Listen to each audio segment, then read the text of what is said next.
మన ప్రభువును రక్షకుడైన యేసు క్రీస్తు అతి శ్రేష్టమైన నామాన్ని బట్టి ఈ ఉదయకాల హోసన్న దైవ సందేశాలు అనే కార్యక్రమాలు వింటున్న దేవుని బిడ్డలను మీకు శుభం కలుగునగాక. నా దేవుని మాటలు మిమ్మల్ని ఉద్యమింపజేసి ధైర్యపరిచి దీవించునగాక. ఇక్కడ ఒక వాక్యాన్ని జ్ఞాపకం చేస్తాను. ఆ వాక్యం చదివే ముందు మనం చాలాసార్లు గలిబిలిలో ఉంటాం, మునిగిపోతూ ఉంటాం, కృంగిపోయి ఉంటాం, వెనకబడిపోయి ఉంటాం, ఇక ఆశను కోల్పోయి ఉంటాం. ఇక నాకు చీకటే కానీ వెలుగు రాదు అనుకుంటూ ఉంటాం. కానీ ఒక్కడ చెప్పనా, నువ్వు ఎవరికి దండం పెట్టి ఆరాధన చేస్తున్నావో ఆ దేవుడు సజీవుడు, మాటిచ్చి నెరవేర్చేవాడు. ఈరోజు మరలా చెబుతాను, నువ్వు భక్తుడిగా అక్కర్ల ఆపదలలో ఉండి ఆయన వైపు తిరిగితే చాలు కార్యం చేస్తాడు. తన్ను వేడుకుని వారికి ఆయన మేలుడు చేస్తాడు. పిలిచిన వానికి పలికేవాడు. నీ కులము, మతము, పరిస్థితులు, రాబడో, నీ భక్తి రేట్లు లెక్క కట్టడం. కారణం ఏంటంటే ఆయన ప్రతి వారిని ప్రేమించేవాడు. తప్పక నువ్వు క్రొత్తగా ఉన్నా పాతగా ఉన్నా ఈరోజే మాట వింటున్నా నీకు కూడా ఆయన కార్యం చేస్తాడు. ఏం చేస్తాడు అంటే, ఆయన నాకు మాట ఇచ్చాను, ఆయన నెరవేర్చాను. యెషయా గ్రంథం 38:15. మళ్ళా చదువుతాను, ఆయన నాకు మాట ఇచ్చాను, ఆయనే నెరవేర్చు. ఇక్కడ ఒక మాట చెబుతాను, బాగా ఆలకించండి. కొన్నిసార్లు మాట ఇచ్చిన తర్వాత నెరవేర్చుకోవడం మనుషుల వల్ల కాకపోవచ్చు, పరిస్థితుల ప్రభావం కావచ్చు, కొన్నిసార్లు అసాధ్యం అవుతుంది. కానీ దేవుడు మాట ఇచ్చాడు అంటే, మీరు ప్రార్థన చేయండి నేను అంగీకరిస్తాను అన్నాడు, మీరు మొర్ర పెట్టండి నేను విడిపిస్తాను అన్నాడు, అడగండి అడిగిన దానికంటే గొప్ప కార్యాలు చేస్తాను అన్నాడు. మాట నిలబెట్టుకుంటాడుగా. మరి అలాంటప్పుడు మన వ్యక్తిగత జీవితంలో కొన్నిసార్లు మనం ఏం చేస్తామంటే అడిగి మర్చిపోతాం, కానీ ఆయన చేవిడేమో అనుకుంటాం. కానీ మాట ఇచ్చిన వాడు నువ్వు మర్చిపోయినా అది మర్చిపోకుండా చేయగలిగిన వాడు. నేను నిన్నును నీ పిల్లలను పోషించేదను, కాకి పిల్లకు ఆహారం ఇచ్చేవాడను నేనే అన్నాడు.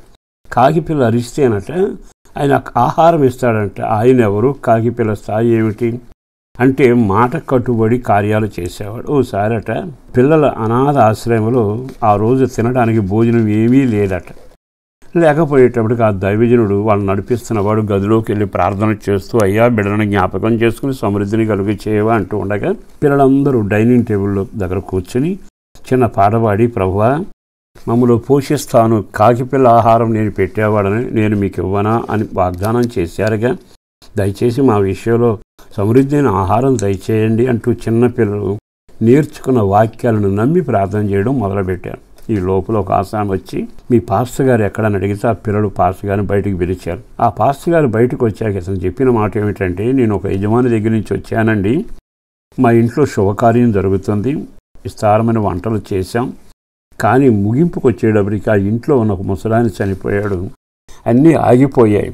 కానీ నా యజమానుడు మీ దగ్గరకు పంపింది ఏమిటంటే, ఆ వండిన వంటకాలన్నీ మీ పిల్లలకు తీసుకుని రావాలని ఆయన ఆలోచనతో మీ సమ్మతి కోసం నన్ను పంపించాడు అంటే వెంటనే కళ్ళల్లో నీళ్లు పెట్టున్న పాస్టర్ గారు తీసుకుని రండి. కానీ పిల్లలందరూ పెండ్లు విందును అనుభవిస్తూ వచ్చారు. మాట ఇచ్చాడే ఆయన నెరవేర్చడానికి ఎంతైనా సమర్థుడు. మాట ఇచ్చాడు, నిన్ను విడవను ఎడబాయను అని. ఒకసారి 3 భక్తుల్ని అగ్నిగుండంలో వేశారు.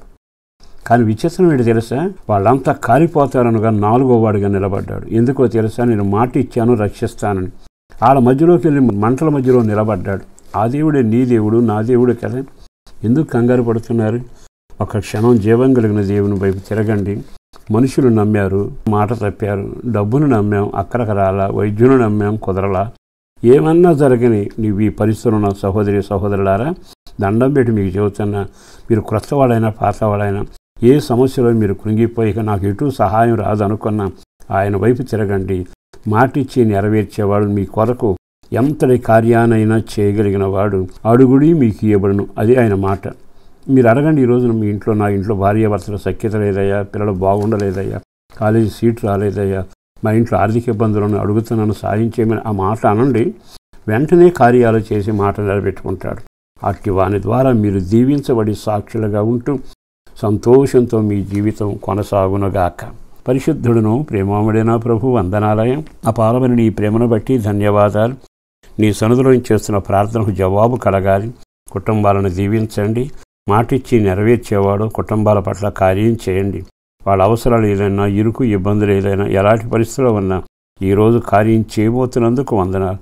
పిల్లల చదువుల కొరకు, పెద్దవారి ఆరోగ్యం కొరకు, పసిపిల్లల క్షేమం కొరకు, ఎదిగిన పిల్లల వివాహకార్యం ఘనంగా జరగడానికి, సంతానం లేని వారి పట్ల కార్యం జరగాలి, కోర్టు సమస్యలు పరిష్కారం కలగాలి, సరిహద్దుల్లో సమాధానం ఉండాలి, ఇంటి వారందరికీ రక్షణ కలగాలి, మనశ్శాంతితో వర్ధిల్లుతూ ఇక ధైర్యంగా నీ ద్వారా ముందుకు సాగడానికి, దీవించబడటానికి మేలు చేయమని యేసు పరిశుద్ధ నామాన ప్రార్థించి వేడుచున్నాము తండ్రి. ఆమేన్.